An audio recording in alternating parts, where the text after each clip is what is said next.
This way your arm will always make a smooth motion and you won't have any sudden motions in the upper arm that can interfere with the bounce. Yeah. Can you try that? Each note 4 times.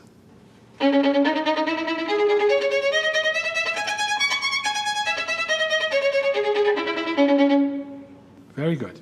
Okay, can you do each note 3 times?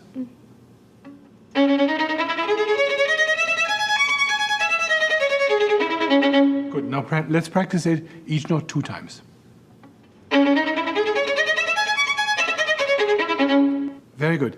Let's play the entire passage. Can we please have an introduction from the piano?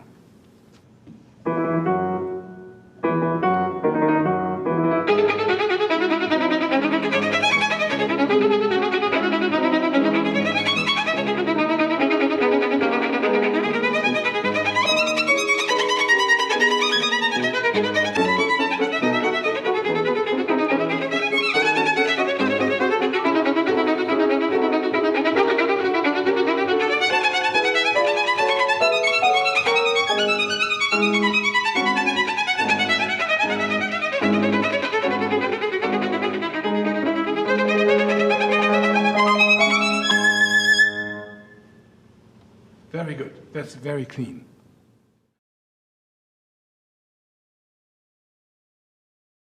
We have 2 different techniques for 3- and 4-voice chords. One for slow chords, the other for chords in a faster context. Let us first consider the slow kind. First, we play the chord 2 strings at a time with a string crossing in the middle.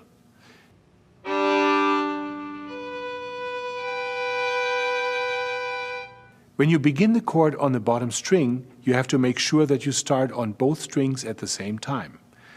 Realizing that you have twice the bow pressure because you are playing on 2 strings, you will have to release 50% of that pressure when you cross to the upper strings, because for a short moment during the breaking of the chord, you will only touch 1 string.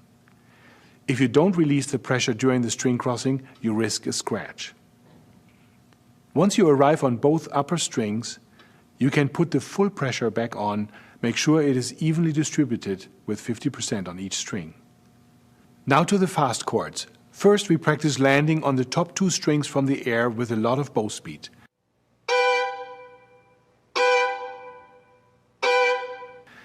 Then we let the hand tilt so we can catch the D string as well, or both the D and G strings in the beginning of the stroke. The right arm stays in the position of the upper 2 strings during this process. The up bow follows the same procedure. Here you have to lift your hand from the wrist to catch the 2 lower strings.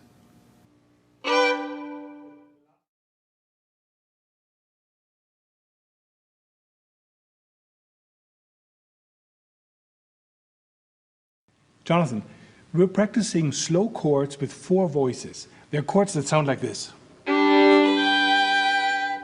So let's start with the 2 bottom strings. You want to make sure that you have a very soft landing and that you put 50% of the bow pressure on each string. Yeah? Can you try that? Sure.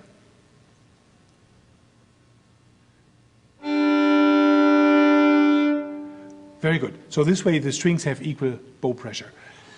When you break the chord, you go to the top 2 strings. Temporarily, your bow will be only on the D string and only on the A string, and then it's back to 2 strings. And while you play on 1 string only, you have to release 50% of the bow pressure that you use for 2 strings. That looks like this. Can you try that? Okay. Yeah, so when you're back to the top, you can put the full pressure back on. The character of the chord depends on how long you play the bottom note. If you play the 2 bottom strings very short, it sounds very energetic. And if you hold the bottom 2 notes very long, the chord sounds a lot more relaxed and mellow. You want to try both of those, the fast one first? Okay.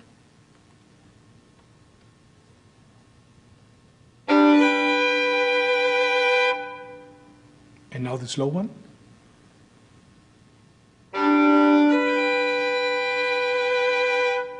Very good. Most important thing is that you really release the bow pressure while you change strings, otherwise you'll choke the middle strings.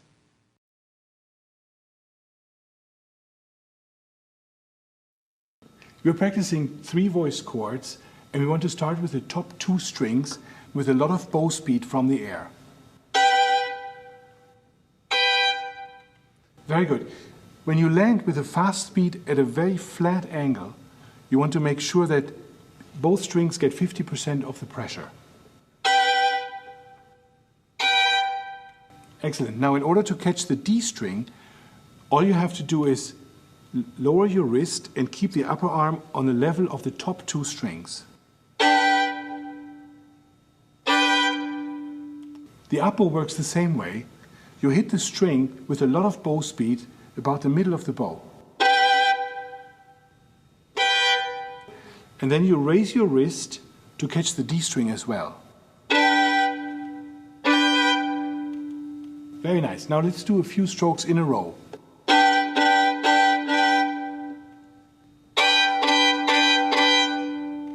Good. You can practice this on double stop exercises, and these are the strokes that you will need for your Bach fugues.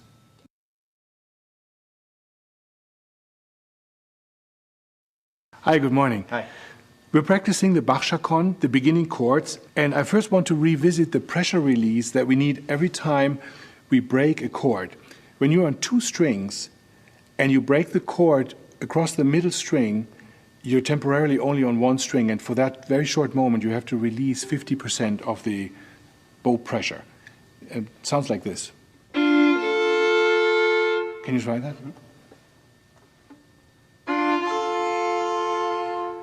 Very good. Now, what's also important for the rhythm is that the upper note arrives on the exact beat. In other words, the 2 bottom notes have to be before the beat because the human ear will pick up the melody right on the beat. So let's try the beginning of this.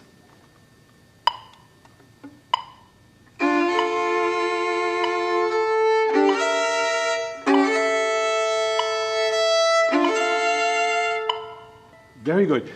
What makes it more complicated is that the character of the chord is influenced by how long you play the 2 bottom notes. You have a choice. If you play it really long, then the chord will sound very mellow and very relaxed. If you play the bottom 2 notes fast, the chord will have a lot more energy. Can you try those 2 extremes? First the slow one.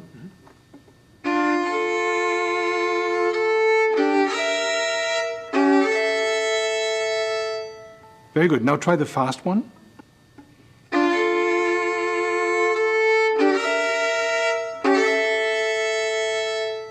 Good. So you'll have to choose between those 2 extremes what character you want to give the beginning of that piece. Can you play the first 4 bars?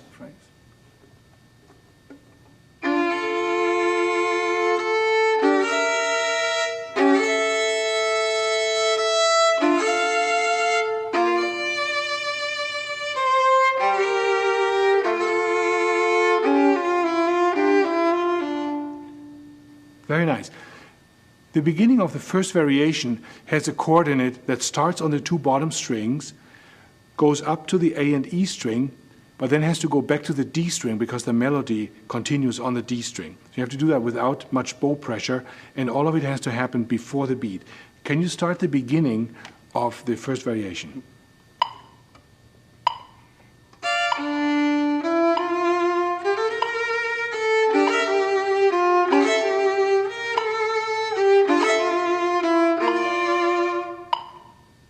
Very nice.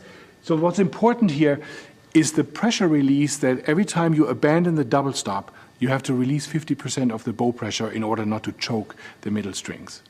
Thank you.